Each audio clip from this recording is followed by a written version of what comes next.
Hey, Feisty podcast listeners. Sara Gross here, founder and CEO of Feisty Media.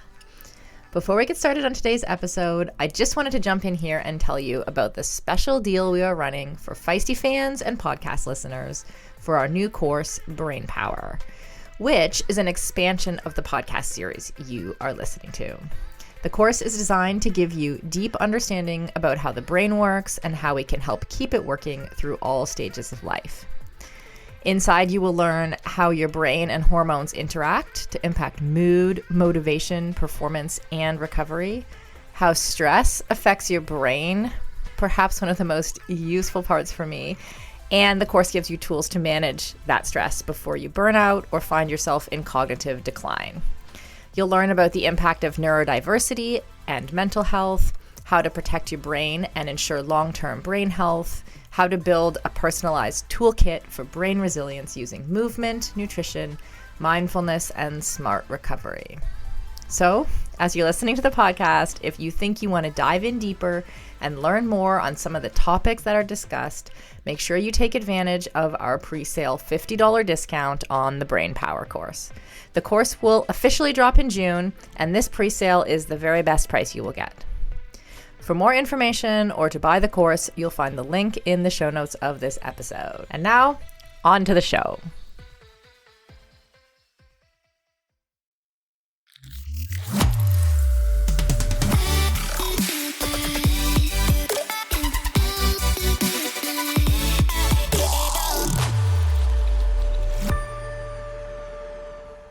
Hello, Feisty people.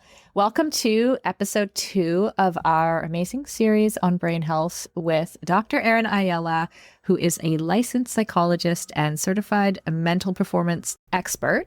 This is our second episode. We have this one's so good. I mean, honestly, sorry, I had never thought, like yourself and Carla, as you talk about later, about that connection between hormones and the brain.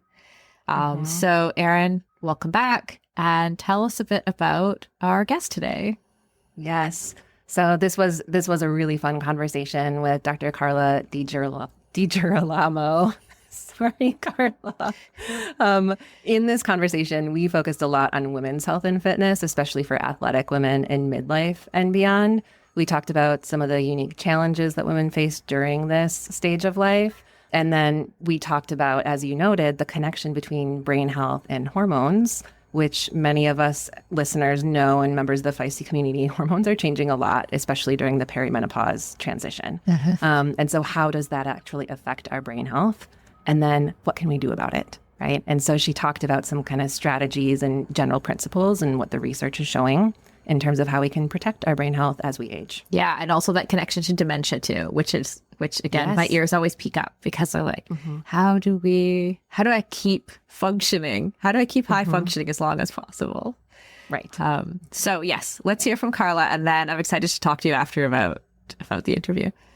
Sounds good. Thank you. So let's start by having you tell us a little bit about yourself, personally and or professionally. Sure. So I am a 54-year-old menopausal woman myself. I'm a board certified OBGYN reproductive endocrinologist, and I'm also a Menopause Society certified practitioner. I have spent most of my career kind of leading parallel lives, one as a recreational athlete and the other as a medical professional.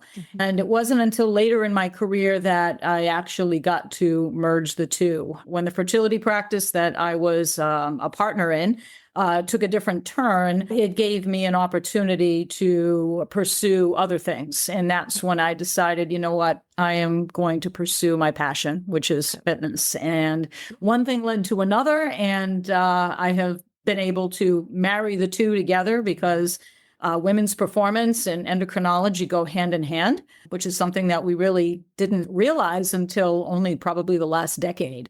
And so it's been very exciting. So I retired from my fertility practice that I was a partner in for, more than a decade. This past December, I've launched my own medical practice. It's a telehealth consultation practice. And my mission and love and passion right now is to help take care of this lost population of athletic women especially those who are in midlife and beyond. But I love taking care of women of all age groups, but midlife and beyond seems to be a particularly lost population. So I tend to do a lot of perimenopausal and menopausal stuff too. Yeah. What are some of the reasons that people may seek you out? What might they be experiencing, some of the symptoms or things that they may have going on that you can help them with? Well, it's interesting because the role that I play now, I usually wind up seeing patients after they've gotten the runaround and looked around to their providers and are just not getting what they need. The most common things that I hear is that my OBGYN doesn't understand that I'm an athlete. They just tell me to slow down. They just tell me I don't need to do all that crazy stuff. And people tell me that they just don't understand the needs of athletic women from a nutrition standpoint, injury standpoint. And so a lot of them are attracted to my background as a recreational athlete, fitness professional. I'm a CrossFit trainer and a nutrition coach as well. So people usually wind up turning to me because I have that combined background in athletics and in endocrinology and women's health. It's interesting. I hear the same thing from a psychologist standpoint, is a lot of people will come to me after trying traditional therapy being like, they never even asked about my sport. Like, that's a huge part of my life, right? And so it's fun to be able to put that athletic identity front and center and then kind of work around it. Yeah, So one of the things that we've been working on behind the scenes is a special course on brain health. And we're bringing you in as the endocrinologist, the expert when it comes to hormones in brain health. So to get this conversation started let's talk about what brain health is. Like, if someone has good brain health, what does that actually mean for her? It was interesting when I was asked to help out with this course. I'm like, oh, well, this is interesting. The brain and hormones. I haven't really approached it from this angle before. But when you get right down to it, the brain is involved in so many things. It's obviously mental health and our psychology, as you very well know, but it's sleep, it's mood, it's orchestration of the menstrual cycle. That all begins in the hypothalamus of the brain. And then when you go through various stages of reproductive life, the brain is front and center. With menopause, the hypothalamus is not regulating temperature and you get hot flashes, which can be very disruptive. And then that trickles into sleep, which then trickles into mood. So the brain has a lot to do with hormones, and hormones have a lot to do with the brain. And then there's the piece of diseased brain states like dementia, which so many people are paying attention to because they're fearful of it themselves. So it was very interesting to me as I was going through the research in this course of just how front and center the brain is in our hormone health. Yeah. What are some of the common maybe misconceptions that you've recently come across? I know there's a lot, dementia is a big conversation right now. There are still a lot of things to figure out, still a lot of unknowns, but what are some of the things that you may be hearing that may be misconceptions or not true when it comes to hormones and brain health specifically? I think the biggest thing that I see in my world as an endocrinologist is the debate, the raging debate about whether hormone therapy prevents dementia. And this debate's been going on for over a decade because the data is a little confusing and it's very mixed. And I think if there is a misconception, it is that hormone therapy irrefutably improves brain health and can prevent dementia. I've had a lot of people come to me. I mean, some of them just very desperate and literally begging me, please prescribe this to me, please, because I know this is going to help, because they're hearing this all over the internet, when in fact, the data is very muddy. And in some cases, it actually can increase the risk of dementia. And so you have to be very careful in assessing the client and knowing what her risks and benefits are, what her medical history is, to really be able to give her guidance on how hormone therapy is going to impact her risk of dementia. Sure. And how do you know, knowing that this is something that, it's like there isn't a litmus test for it, for example. So how do you make those decisions? It's hard. It's really hard because there is really no population right now, even in the safest population, which is women under the age of 60, less than 10 years out of menopause, right now, the data is neutral on Alzheimer's prevention. Yeah. But there are subsets of women who have certain genetic predispositions where hormone therapy may be beneficial. There's one single study out there that is a very small study, and we can't really hang our hats on it completely. It's not a randomized control trial, but it certainly raises some curiosity and definitely, the foundation for future study. And really, we've seen this trend for other disease states in the hormone therapy world, is that what was once taboo 15 years ago, well, now there's a subset like breast cancer survivors. Yes. The subset of these women who are actually decent candidates for hormone therapy. And I think what we're going to find is that with dementia, it's the same thing. There may be certain subsets of women out there who could benefit. But as of right now, it really is very, very muddy and difficult to assess, and it's very individualized. Yeah. Where are most of the women, do you think, getting the information from? Without a doubt, they're getting it on the internet. I mean, that's what I think people are getting their information about most things on the internet, for sure. And I think hormone health is no exception. Yep. Yeah. In what way can you, if someone is having difficulties, for example, so let's say you have a woman who is perimenopausal, having brain fog, sleep difficulties with temperature regulation, how might she know, to what extent the brain is being affected versus, okay, this is normal for what I'm going through at this time. Things are going to clear up in the future. I think there's a lot of concerns about dementia and healthy aging. Is this normal or not normal? Well, symptoms during perimenopause and menopause is a very normal thing. It's rare that you get somebody that has no symptoms through this transition. And usually the most common symptom are hot flashes, and that inevitably involves the brain. Yep. Now, just because it's normal, I mean, puberty was normal. Remember what puberty was like? You wake up boobs one day, you get your period, and I mean, you're growing, and everything changes. Yeah. That's normal. But are you going to sit home and suffer with your menstrual cramps? No, you're going to take some ibuprofen, and you're going to use your heating pad, and you're going to ease those symptoms. Menopause is the same way. These symptoms, albeit many times debilitating, are normal, but there are treatments for them, and there are ways that we can relieve those symptoms so that we can thrive within this period of life. So it's not a matter of whether it's normal or not. I think it's a matter of how we're going to manage those symptoms. The brain is involved no matter what. In terms of dementia prevention, I won't give away the secrets of the course, but we talk about the single best way that we know is effective in preventing dementia in the course. Yep. Yeah. And I mean, I think, that's one thing I think about too with depression, for example, is, what are the things that the athlete might be doing or not doing before we turn to medication, for example. Often there are a lot of kind of basic lifestyle changes that people can make in order to improve symptoms so they're not as debilitating. And if they continue, then sometimes it is worth going in and getting more treatment, right? So I assume perimenopause might be similar. Yeah, absolutely. And especially, where we see an overlap is that there's a huge uptick in depression and anxiety during perimenopause and menopause, even in people who don't have a clinical history of depression and anxiety.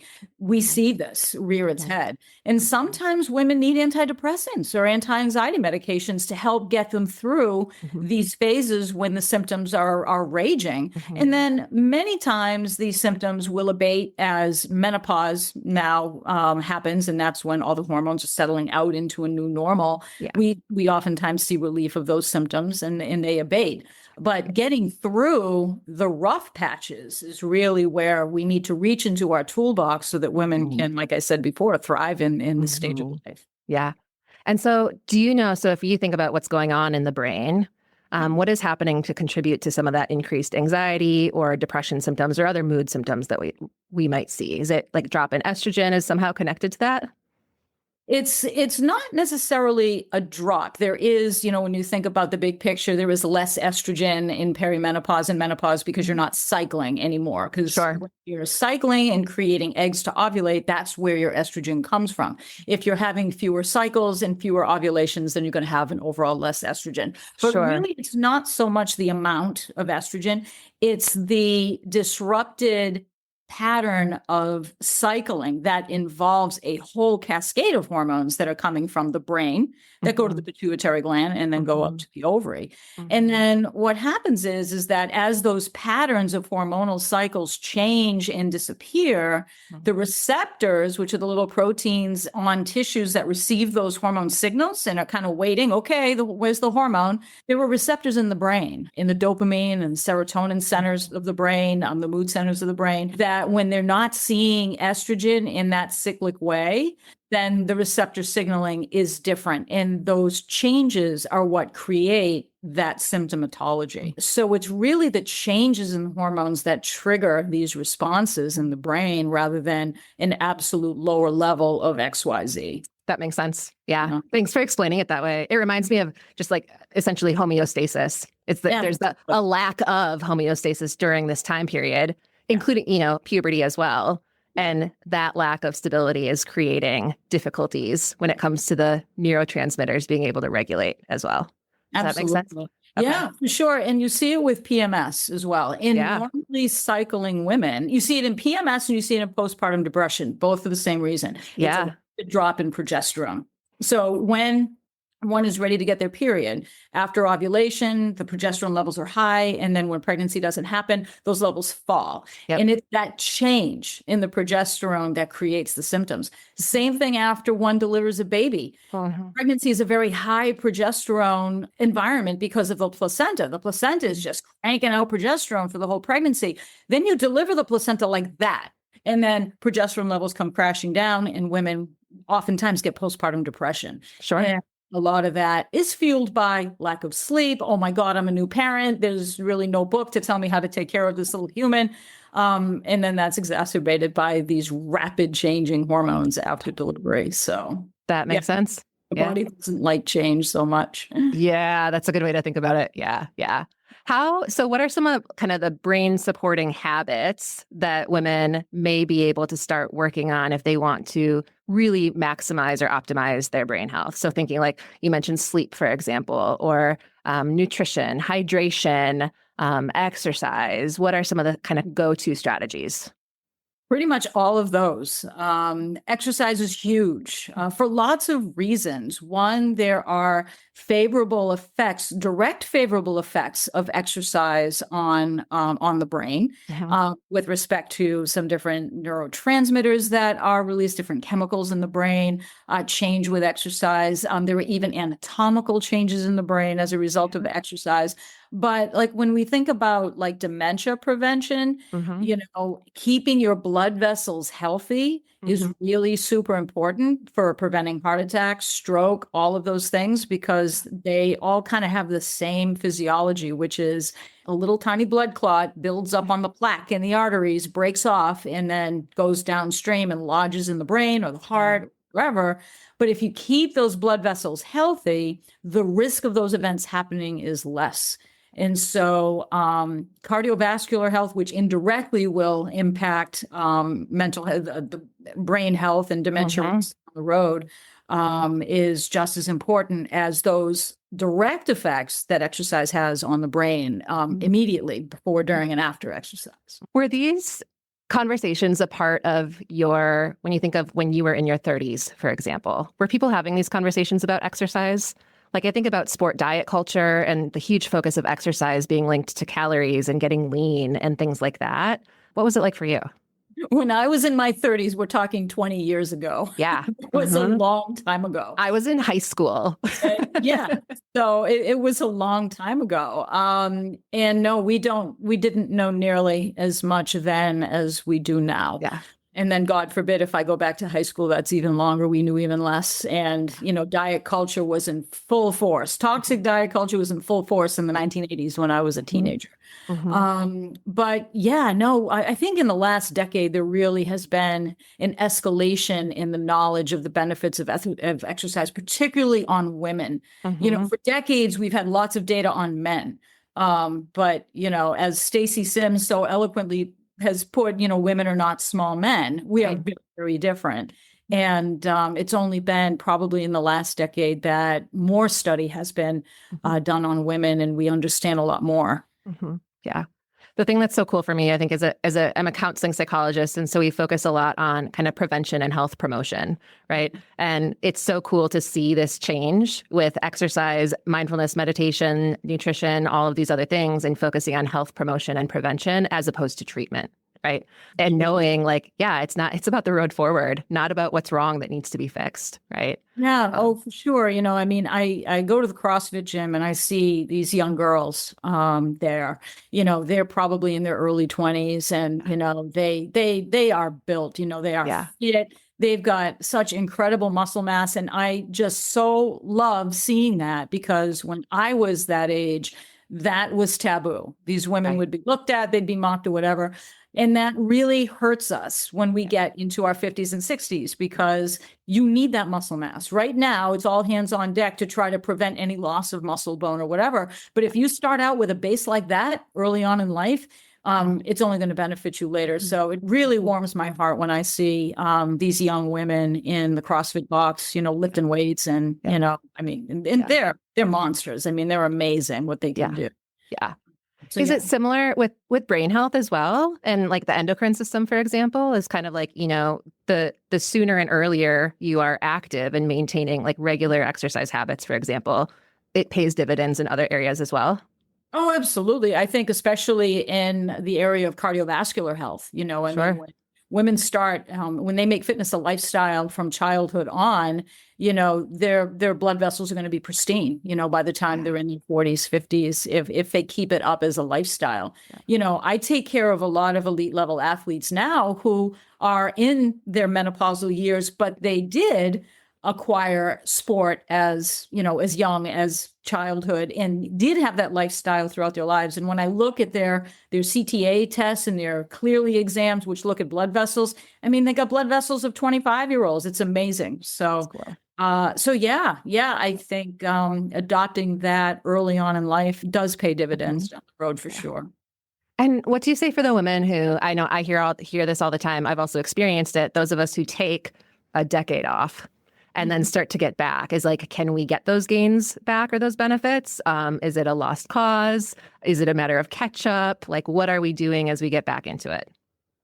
I mean, I'm not sure that has ever been studied and we have data on it, but I don't think it's ever too late. I think, what we do see with fitness, and I've seen this in people that when I used to coach regularly, like I would have someone who was a collegiate athlete, like a D1 athlete, took maybe 20 years off. Now they're in their 50s, 60s, and it's like, all right, I want to get back into this. It's amazing how quick they snap right back into it. It's like their body remembers. I know that is a thing that's been described in muscles, metabolism, bone, et cetera. With the brain, I haven't heard it talked about as much, but I think it's logical to speculate that there would probably be parallels there too. So I think it's never too late. I think you can always get benefits no matter what age you start at. Yeah. It's fascinating too, like just the muscle memory. Yeah. So I think of, women who did gymnastics or figure skating back in the day, and then they're like, I don't know, I'm going to throw this jump. I might throw out my back along the way. But they're like, whoa, that was a lot easier than I thought it would be, because their brain remembers, their body remembers, right? So it's pretty cool. It is. It's amazing. What do you think some of the things that women might be doing unintentionally to negatively affect their brain health? Oftentimes as women, especially when we're going through these changes, whether it be pregnancy or whether it be menopause, when our bodies are doing strange things that we don't like, we tend to make our body the enemy. And I'll use menopausal women as an example. When we are trying to take our 30-year-old habits and jam them into a 50-year-old body, that doesn't bode so well. And I think, when, we're trying to fuel the same way we did in reproductive age as we did in menopause, then you wind up putting yourself at risk for underfueling.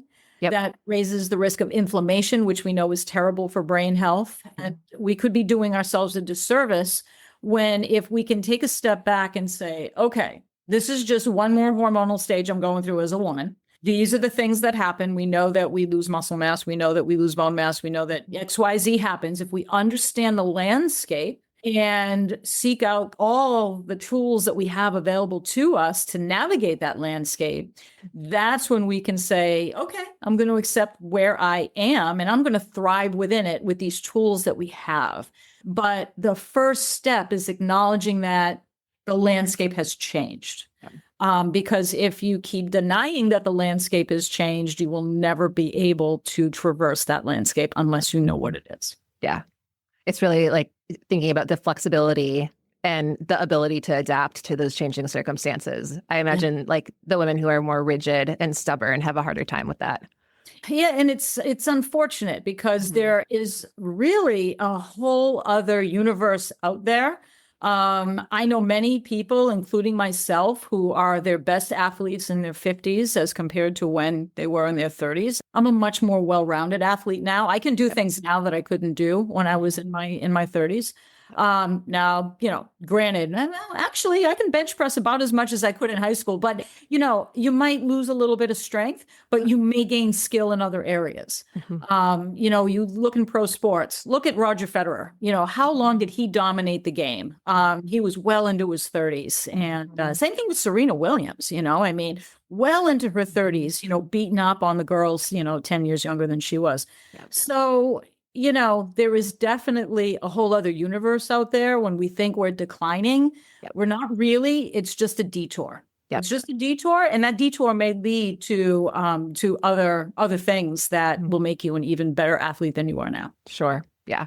When you think about some of those women you're thinking of who are the best, the strongest, the most agile, whatever, the most mobile that they may have been, compared to earlier years, what are they doing on a day-to-day basis?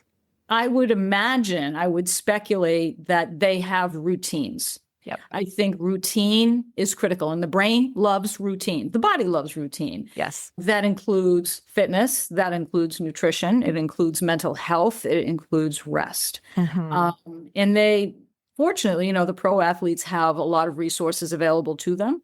But, so do we as the mere mortals of sport and recreation. Those resources are there for us too.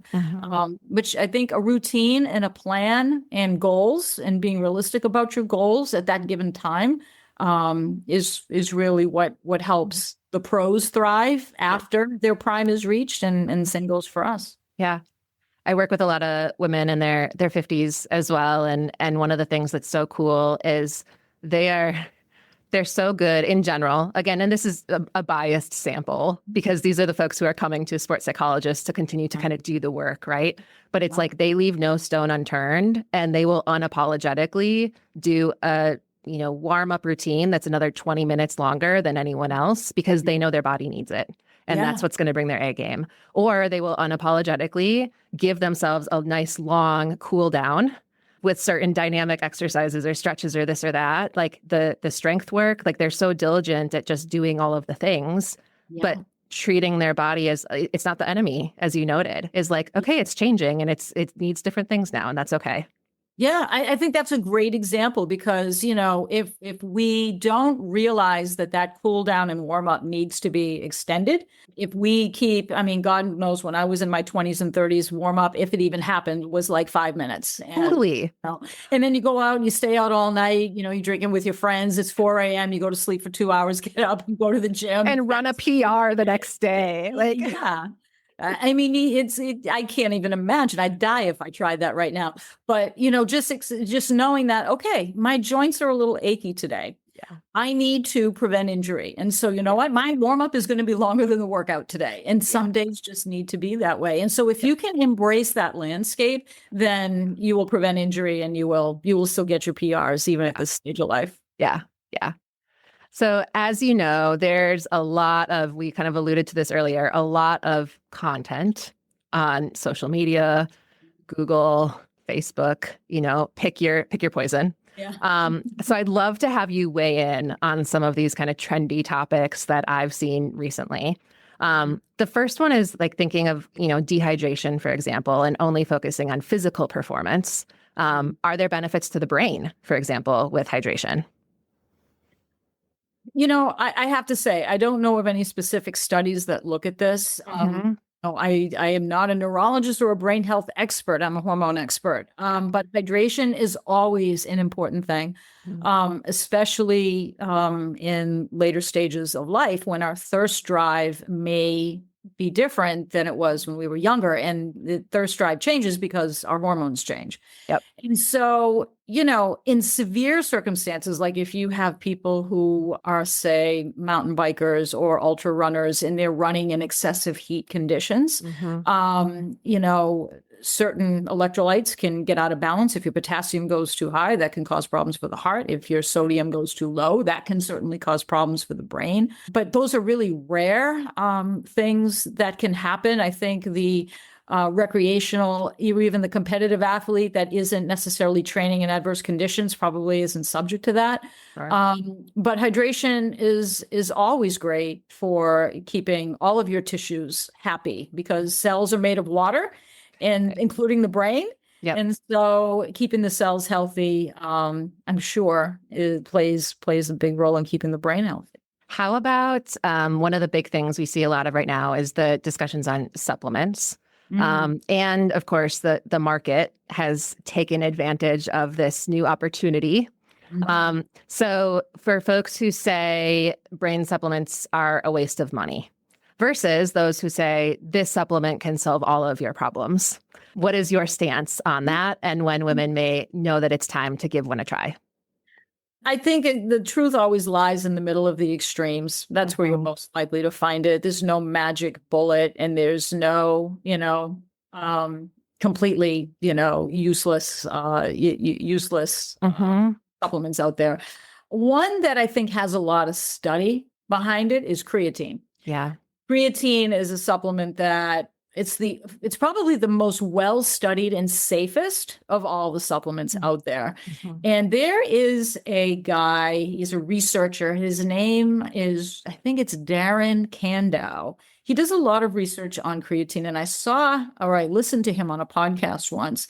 And he was talking about the benefits for cognitive health in elderly people. We usually think of creatine more for muscle building and things like that, but it goes beyond that. And there's some study out there suggesting it's good for bones and it's good for the brain too. Certain amino acids too. I'd have to double check on this, but I believe, there's some amino acids out there that you want to make sure that you're getting enough of that can influence brain health. I mean, we know tryptophan, that's one of the ones. After Thanksgiving, you eat a lot of turkey, you get a lot of tryptophan and you go to sleep. You're chilling. Yep. Yeah, you're chilling. So, I think amino acids are another place to look for impacts on brain health. But those are probably the two that are best studied. Again, no magic bullet. And yes, there's something to them. Yeah. It's interesting. We're seeing some research coming out now on creatine and depression, which is really cool to see. And again, it's still early, but it looks really promising. And I've seen some like systematic reviews that are starting to come out being like, yeah, this is looking pretty good. So it'll be interesting to see what happens when we get some more of those RCTs kind of coming out and looking at those differences. So for sure. And I'm sure there are people listening right now. They're like, oh my God, I tried the creatine, I get puffy. What I usually suggest to people is to start out slow. First of all, find a supplement that is pure. Don't get the stuff with the hocus pocus proprietary mystery blend that goes with it because you don't know what's in that. Yep. There are some really good companies out there like Thorne that have a pure creatine monohydrate supplement. And then start out low. 5 grams is the typical dose. You don't have to start with 5, start with 2. and then let your body get used to that. Because if you start with the 5, you could get puffy. So start it out gradually. If you are someone that's already tried it and got puffy, it went off, you can start back up again slow. But yeah, it's really worth giving it a try for lots of different benefits. That's neat. Any other like trendy topics, pet peeves, or other things that have been coming up in conversations for you recently related to hormones and or brain health? I mean, I think toxic diet culture is always a huge pet peeve for me, because I see it all the time. And anybody who listens to me on podcasts, I mean, I talk about energy imbalance so much, because I see it more than I ever dreamed that I would. Yeah. Women come to me and, they go to the doctors and the doctors throw hormone pills at them, but fail to ask them, what are you eating? How are you training? And, oh, well, maybe you're not sleeping and you're irritable because you're not getting enough fuel. And lo and behold, you increase the fuel and the carbohydrates, symptoms magically get better. That's not true of everybody, certainly. Hormone therapy, there is a need and it is life-changing for many people. But if that isn't the problem, then, and you're missing the real problem, that's a problem. But I think the impact of toxic diet culture, especially on my generation, that grew up in the 1980s when the things that we went through with body dysmorphia and, disordered eating. I mean, God, anorexia and bulimia was rampant when I was a teenager and in my 20s. And these poor women who also lived through this are now in this phase of life where it's like the knee-jerk reaction when you see changes in your body is to go back to those ugly habits. And it's sad. It makes me angry, especially because I lived through it myself. I battle myself every day, and it's like, damn, I mean, God, this is what our society has done to us. But, I try to not be too angry about it. And I say, look, we didn't know then, we know now. So let's just look forward and let's make sure the generations behind us don't go through the same thing. Yes. Yep. Yeah. I've seen that a lot with, especially when you think of Gen X, just all of the fads with diets. I mean, you think, whether it's like Atkins, fat is bad, carbs are bad, low fat everything, no fat everything. Like that's what I grew up because my mom was swimming in all of those messages. And then I also grew up with the like sugar is bad, carbs are bad, fat, like everything's bad, right? Like red meat is bad. And I think those are the things. It's like then Gen X is understandably really skeptical about new information that comes out because they're like, well, this is just the next thing. Like, what's it going to be in a few months from now, right? So like, what's the point of trying when I'll realize that it's not actually good for us after all, right? Sure. You just summed up Gen X. We're like the middle. Messed up middle children because of what we went through. We had our boomers and our greatest generation parents who, just had us living in post-World War II era and, which it's not World War II, post-World War II era anymore. Right. And then you had, and then you just had all of the toxic diet culture. And the other thing too that goes along with toxic diet culture is the body image stuff. Yeah.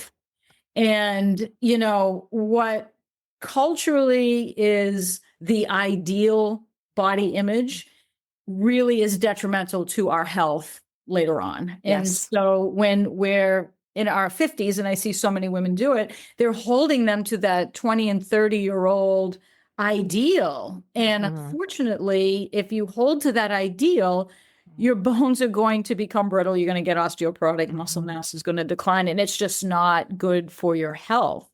So our cultural ideals and the best interests of our health are clashing. And it's really sad when that happens. Yeah. I think of one woman I've been working with lately, we kind of reflected on that tension and that cognitive dissonance that she's feeling. She feels a lot better now that she's gained weight, but seeing that body fat percentage increase on the DEXA scan was really hard. Just because of all of those messages that we've absorbed about body fat percentage and what that means for us as women in particular, right? So, Sure. What advice do you give to other women in your generation when saying like, well, this is just another fad. What's the point of trying anymore? Because it'll be different next week. I think people really need to look at themselves as individuals, and they need to surround themselves with positive forces, whether it be friends who are lifting them up rather than bringing them down. I mean, I think your friend network and your family are number one. Number two is knowing that I pave my own way. No one's going to tell me what their way is and what I need to do. One thing that I hear the influencers say is that if you take hormone therapy, you're empowering yourself. No, you are empowering yourself if you make a choice to do or not do hormone therapy. Yes. So that's really important, is to know that the empowerment isn't following the leader. The empowerment is making a choice that is best for you. And so the best thing that I try to do as a physician, and that I try to do, whenever I'm writing content for courses, is my goal is to empower the learner, the patient, the client, so that they can make a decision for themselves. Because if there's anything that we learned in the 80s is not to listen to the influencers. We got to pave our own way. Yeah, that's really good. That's a really good way to think about it. Yeah. And it's funny too, because there's a theory, it's called self-determination theory in psychology, which is really about, what are those ingredients for motivation? And you just hit on two of the main three, which is the sense of relatedness or community, like leaning into those social supports who are going to lift you up. And then autonomy, having a choice, is also really important. So just in doing those things as women, we're going to increase our motivation to making decisions that are in our best interest. Right. So, yeah. Sure. And, those cultural norms were not for women to be free thinking. Right. You should follow this. You follow the status quo. That is conform. What you do. But you know what? When the status quo is not in your best interest, that's when you got to leave it behind. I think when I hit 40 is when I realized that. I think that's when a lot of women are at the I don't give a F part of their life, where they realize just how much damage that all did. Yeah. And then you start saying, all right, I'm doing it my way. Right. And that's really the best place to be. Like, it's my turn. It's my turn. That's right. Yeah. Any resources that you would recommend for listeners who want to learn more? Books, apps, researchers, podcasts? I love Stacy Sims' book, Next Level. Yeah. I think it's really good for athletic women, and really drills down on sound exercise principles and sound nutrition principles. Hit play, not pause. I think that's probably the best. Yes, I do a lot with Feisty, and yes, Celine Yeager is my friend, but we weren't friends when I first joined. I first joined because I thought this was a great idea for a community, and over just a few years, she has grown by the thousands. Yes. And it's because her content is so good, and she is just, she's menopause Jesus is what I know. She's a phenomenal, her approach as a journalist, as an athlete, as a woman, bringing everything together and bringing in the thought leaders who know their stuff has been, I'm also hooked. I am not yet experiencing perimenopause, and I'm already hooked by that podcast because it's so good. Yeah.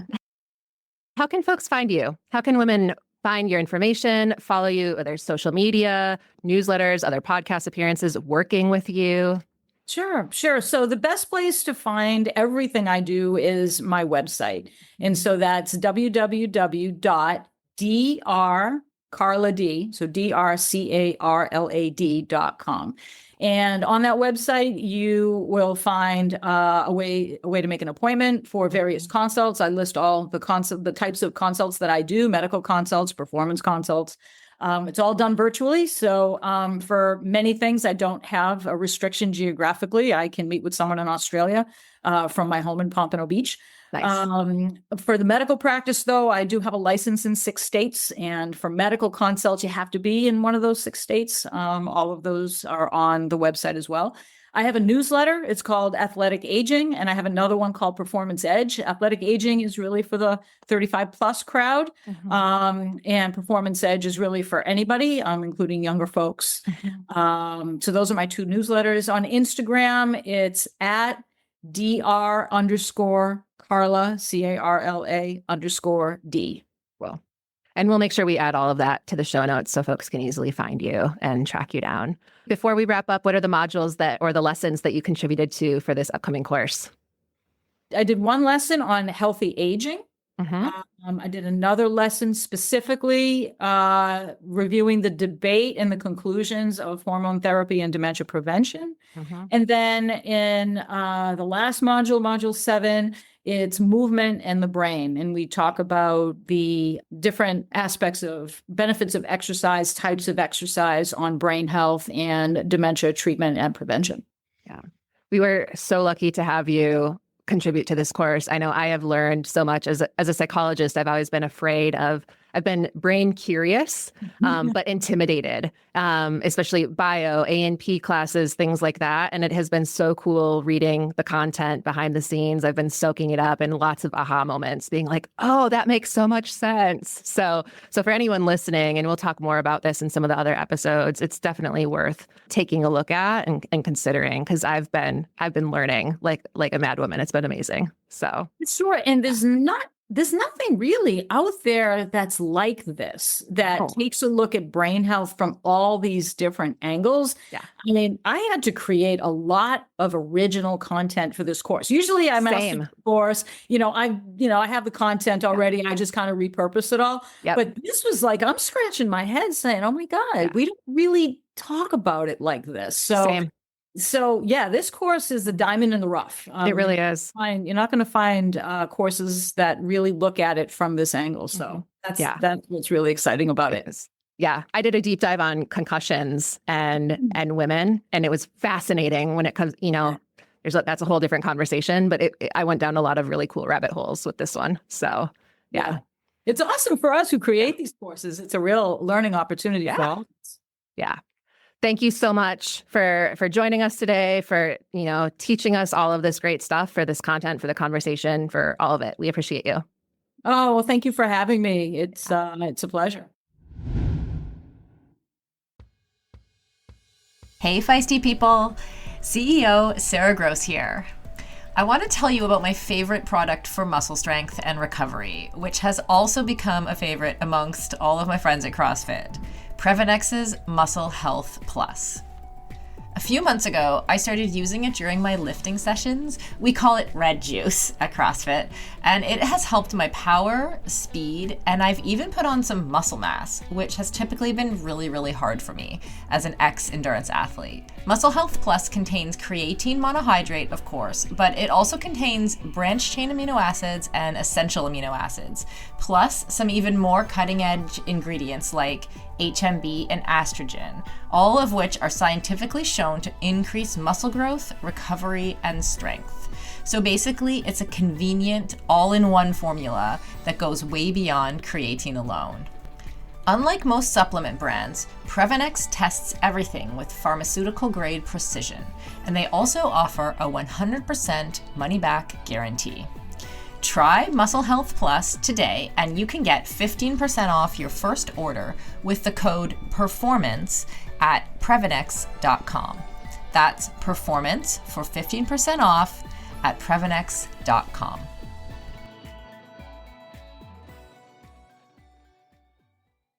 Hey Feisties, it's Sarah, just jumping in here to remind you about the pre-sale discount on our Feisty Brain Power course, featuring the experts on this podcast series and more. If you want to dive in deeper on what you're learning in this podcast, and if you want practical strategies for optimizing your brain health through your lifespan, and get a $50 discount, just click the link in the show notes of this episode. Okay, back to the podcast. Erin, okay, again, love this conversation with Carla. Okay, what I thought was actually super relatable was, and we hear this a lot at Feisty, when you were talking about like coming back to exercise after a decade off, I think that's a lot of people's stories, like maybe they had kids or maybe they stopped after college or university and want to restart their journey. And are maybe feeling like, oh my gosh, there's so much. Like now I have to exercise for my brain. I'm not just exercising for my muscles anymore. Right. You know? So like what do you say to those people? Yeah. And I have to do like 150 minutes of cardiovascular exercise with 2 to 3 heavy strength sessions a day, and have my creatine and like, Yeah, exactly. it's really overwhelming. Yeah. Like what I always say is start small, like start where you are. And I think, Sarah, like you and I also had different messages growing up because of our age difference. Like everyone listening here, as different generations have had very different messages about what it means to exercise appropriately. And now the information is getting more nuanced, which is great because we can understand what it means for women. And it can also feel more overwhelming and more complex. So one of the things I always go to is kind of like the do what works for you. But that's coming from this place of like, if you hate cardio on the treadmill in the gym, then what type of cardio do you enjoy? Start there. And there's kind of that running phrase of like, what's the best exercise to do in the gym? And it's like the one that you'll do. The one that you like. Yeah. Yeah. This Totally. is similar. Totally. Right. So it's like start with the things that you like Yeah. and start there. And you don't have to go from 0 to 150 minutes a week. Like it's going to be a really slow transition because that's also ironically how our brains work. Like we don't like huge shifts. We like routine. And so if the routine has not included exercise the past several years, that's okay. You haven't failed. Just like, how do we want to slowly fold it in? Yeah. And it might be 15-minute walk outside during the lunch hour. Right. Like, awesome. Exactly. And then go from there. Yeah. And I think, as someone who, I really related to a lot of what Carla was saying about the younger women in her CrossFit gym who, like, I felt that so much because partially because like I was an elite athlete and then I started to do in triathlon, so I was neither naturally strong nor had I done a bunch of strength training. Because at the time, we all were like, you can do sport-specific strength training, just ride a big gear on the bike, and wear paddles in the pool. And that was somehow enough, not enough, especially for women. But when now my perimenopause brain is kicked in and I'm like, what was I going to say there? Oh yeah, that like, if I compared myself directly to them, I would feel like I'm failing. Right? Because I watch people come in and they just get strong so easily, either because they're younger or because they have that background or they have some background in strength training because they grew up in a different generation. And so they don't have like the close to zero that I had when I started. But still, like I'm in perimenopause. It's kind of like the worst hormonal time to put on muscle mass or be strong. And yet I'm still getting stronger. Like I still have markers of like, okay, it's slower, but I can deadlift and bench and squat more than I could now when I'm, oh my goodness, 49. Than when I started CrossFit when I was 42. So, or than I really even could have dreamed of doing when I was in my 30s training for triathlon and probably couldn't have even got into a deep squat. So, there's always like things that you can do to improve and whatever's working for you. And like, honestly, just like that overwhelming feeling. Like I had someone say to me a couple of weeks ago, like that sometimes there's an overwhelm of information about what we should be doing, like for our health in general, and it's as a company that, now we're like, we need to talk about brain health. Also, like we're layering on, okay, here's all the things we need to understand and know about that I come across. We have podcasts going out every week. Like I have all this information just piling over my desk, right? And so I just pick some of the things that start to stand out, right? So like I take creatine, I've increased my protein, I'm lifting, and those are the things that work for me. So I'm talking about myself a lot, but I'm just saying like I relate to that. There is an overwhelm of information and like pick some things that work, test if they work and move forward. And if like, the quote unquote wheels fall off, that's okay. Like, to use myself as an example is like, I really enjoy lifting and I love how I feel when I do it regularly.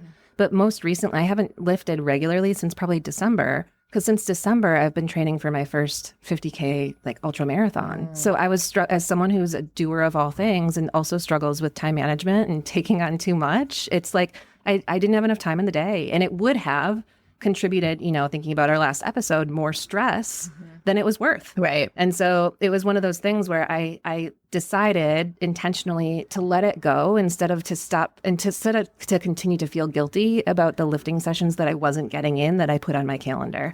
And there was a huge sense of relief when I gave myself permission to do that, with the understanding that when the race was done, which now it is, that I get back to it. Right. And I'm not going to start with 3 sessions a week because I know that will be too hard, like for me to do. So I'm starting with 2 sessions a week, and one is going to be only 30 minutes because that feels more doable for me. Right. And so we're all going to have different seasons of life where we can or cannot fit certain things in. So it's like, what does the good enough strategy work? Because at the end of the day, consistency is so much better than intensity. Yes. So, be 100%. consistent with what's going to work for you. Yeah. Yeah. I'd also, I have to tell you, like, I was today years old when I learned that the menstrual cycle starts in the brain. Like, I think Carla said that at some point. Isn't that wild? Like, oh, of course it does. Like, when you hear that, you're like, of course it does. But if you'd asked me yesterday, I would have told you it starts in the ovaries. Right. I would have just said something like the endocrine system. Yeah.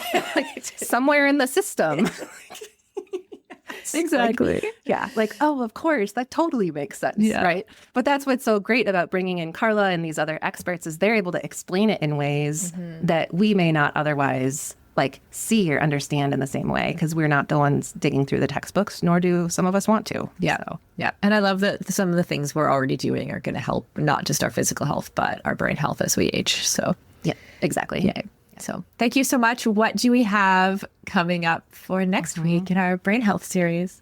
Yes. Next on the docket, we have Kat Bohr, who is a PhD student in cognitive neuroscience. And this was another really fun one. We talked a lot about kind of this cognitive performance theme of, for example, these really long endurance races, are they helping versus hurting our brain health? Because she's done some dissertation work on that and how fueling affects cognition during really long events. We also talk a little bit about kind of exercising indoors versus outdoors. How does brain activity differ? Interesting. I even touch on what about listening to music and audiobooks when you're exercising? What does that do to the brain? So it was a really fun kind of, for me, exploratory conversation and realizing there's some really cool info out there. So it was good. Cool. Can't wait to learn more. Yes, thank you.